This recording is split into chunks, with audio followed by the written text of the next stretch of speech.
And yun ang effective kasi ang mga masa doon na nanonood eh. They do not want to watch already sa mainstream media kasi alam nila na klaro ang bias, no?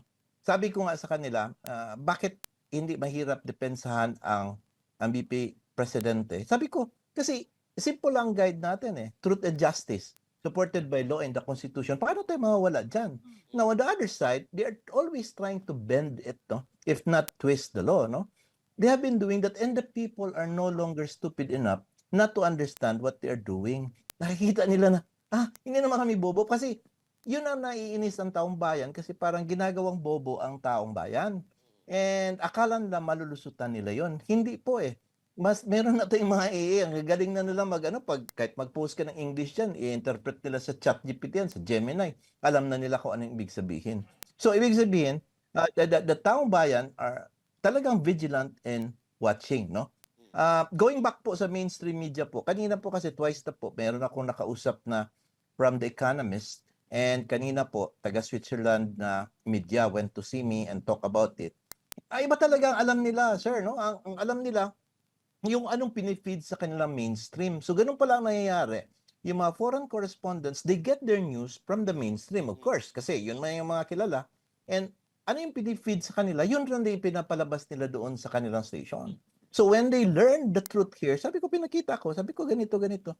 Nanganga sila, ganun pala. Sabi ko, yes. How could you say that BP Inday Sara, na lost niya ang kanyang betrayal or public trust, itataas ng rating niya, satisfaction, both satisfaction and trust rating. So now they are understanding and they are reaching out to us, no? Na sabi nila, pwede pa ba kaming magtanong kung ano ba talaga ang nangyayari? So they went to the house of PRRD kanina, inamahan ng mga tropa natin sa Davao, and no, they saw it, no? They saw it that ganito pala paano siya mahalin ng mga tao dito. So yun po, no? It's very hard, no? If the people mismo ang kalaban nila, it's very difficult. Even if you have all the money, influence, power, but if you do not have the people, you will never win in this particular battle. Tama po, attorney, no? Eto, follow-up question po, no? Ano po ang masasabi ninyo dito sa senator judges, considering na sila po ay nag-aati-ati at may pinagdaanan na masalimuot?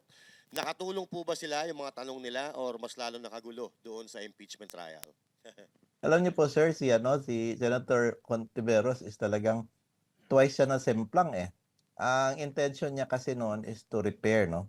And nangyari nga is that mas nakabuti tuloy sa this defense. Yung first question niya, na napilitan si Ligutan na magsabi na, yes, we are trying 100%, we cannot 100% prove it.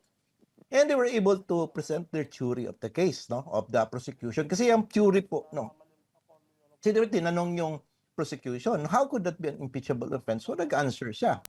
And by answering kung ano yung theory nila, nabasa ngayon ng defense na ayan pala ang gusto niyang ipatunayan.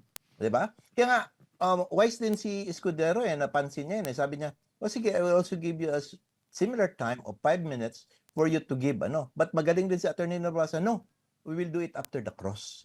So, para lang ano. Kaya nga, if you'll notice, ang closing statement ni Binluan was very hard-hitting doon as opposed to the manifestation or explanation of Attorney Ligutan. Now, with respect sa senator judges, if you will see, it will reinforce our belief and yung katotohanan na it's really political. Kahit ano pang gawin natin, sabihin natin sa court, sabihin natin legal evaluation, the problem is that the allies, no, or those leaning to the prosecution will always repair the whatever they perceive as an error na ginawa ng witness. Ganon din po sa defense. You see Alan Peter Cayetano is like talaga barking also to however repair or attack the witness, no? But kaya nga nagko-caution always si Escudero, pero hindi man makinig. Do you think buti kung judge yan na iko-contempt niya yung mga senator judges? Hindi naman, kaparehas naman yan. So pagbigyan niya magsalita. Sana they could have made a standing rule that you cannot ask questions to the lawyers. You may ask question to the witness through clarificatory questions, but do not ask about the merits of the case o yung heart mismo ng controversy. Because if that is the case, it would be tantamount to prejudging it in advance, no? Kasi makikita mo rin ang leanings nila. Now, among all the senators na hindi ko na-expect na maganda ang mga tanong, si Robin Padilla, na-graduate sa University of Reason daw. Imagine ang kanyang mga questions appears to be prepared or asked by a person or a judge who is neutral, no? He has that a face that he was impartial, no? He was simply asking for the ano ba yung sana yung credentials, tapos he was just asking na saan na yung original raw file, yung mga basic na ganun, na hindi mo halata na talagang nagalin siya kung saan man siya pumapanig, no? So, having said that, nalaman po natin na impeachment proceedings and an impeachment court, kahit ang pabalik-balik na rin nila, it will always involve political affiliations. Attorney, si parang RJ po. Regarding po dun Yes, sa RJ. nasabi niyo po si Senator Robin, regarding po din sa presenta nilang video, ano po 'yun? Alanganin ba sila doon sa pinakita nilang video dahil ito ay screen recording? Sa Hindi palagay niyo po? naman. Actually, hindi man talaga issue yan siya. Kasi in the first place, hindi man talaga dinideny ni BP Inday Sara na meron talagang nangyari na pagsasalita na gano'n. Ang inaaway kasi dito is yung optics. Kasi gusto nila ipalabas lang yung splice. Now, sa rules of evidence natin, allowed naman talaga na kapag ang other party presents a portion of that video, pwede rin po ang kabila ipalabas din ang kabuuan, no? So, what is the defense trying to do is to show the context, no?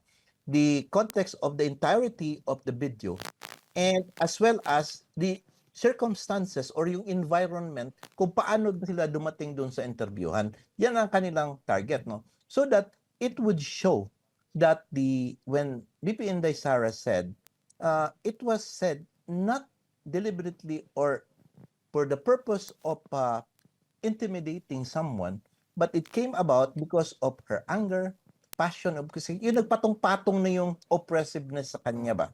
Wherein by human nature, it is just sometimes we utter some words as a defense mechanism. Tao lang naman na we cannot say the BP or the president or anyone else is highly AI ba sila, a robot na hindi lang sila makapag-react, no? So ang aking tingin doon is that it was good, no? Because the optics ni-establish talaga ng defense, no? Ang prosecution naman trying their best to limit only up to that. And they are literally just proving yung elements po ng grave threat. Ang kay ano naman, ang defense, matalino sila because they are not concentrating on grave threats case as a case itself. Kasi there might be some wrong in what you said, but ang ina-attack nila yung tinatawag nating culpable violation of the Constitution and betrayal of public trust. Because remember, these are the grounds to impeach a person. Not that grave threat, no? So ano po ba yung culpable violation? Did the officer knowingly violate a specific command of the Constitution? Ibig sabihin, alam niya ba? Alam niya mali. Talagang ginawa niya knowingly, no? So it was just, katulad dito, parang spur of the moment dahil angry siya. And second, kapag sinabi nating betrayal of public trust, yung did the officer or the impeachable official commit an act that is very grave in bad faith, that it destroyed the trust attached to the office. Yun ang pinoprotektahan ng defense na hindi yun nangyari. Despite the fact na nakapagsalita si BP Inday Sara. Because no matter what we do, tama yung mga statements ng mga lawyers. Bakit hindi na lang, totoo namang nangyari yan? That's true. However, kailangan din talagang i-present yan na properly because it is an optics for the prosecution that when they did that, when they got this recording, they did it legally, in good faith, na wala ang political motives. Kaya na ipa-establish nila yan Whereas on defense naman, you did it, you got it through with political motive